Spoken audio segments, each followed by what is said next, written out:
ప్రగతిశీల ప్రజాస్వామ్య విద్యార్థి సంఘం టీడీఎస్ జిల్లా ప్రధాన కార్యదర్శి. గత ప్రభుత్వం 17 మెడికల్ కళాశాలల్ని తీసుకురావడం జరిగింది.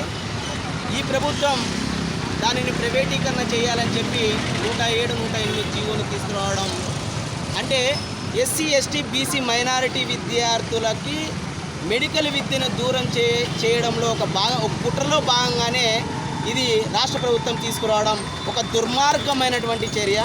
మేము ఒకటే చంద్రబాబు నాయుడు గారిని హెచ్చరిస్తూ ఉన్నాం. ఎస్సీ, ఎస్టీ, బీసీ విద్యార్థులు మెడికల్ విద్యను చదువుకోవడం మీకు ఇష్టం లేదా? ఈరోజు 20 లక్షల నుంచి 30 లక్షల రూపాయలు మెడికల్ విద్య చదవాలంటే సగటు ఒక విద్యార్థికి ఖర్చు అవుతూ ఉంది.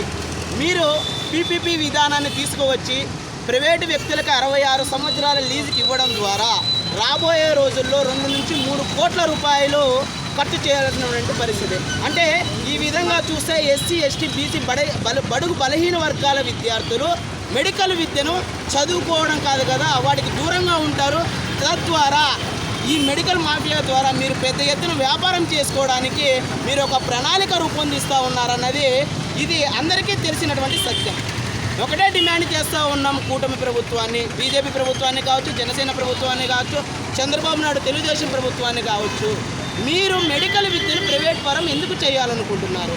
మీరు ఖచ్చితంగా అంటే దీనికి ఆన్సర్ చెప్పాలి. లేకపోతే రాబోయే రోజుల్లో ఎమ్మెల్యేల మంత్రులను పెద్ద ఎత్తున ముట్టడికి పిలుపునిస్తామని విద్యార్థి సంఘాల ఆధ్వర్యంలో హెచ్చరిస్తూ ఉన్నాం.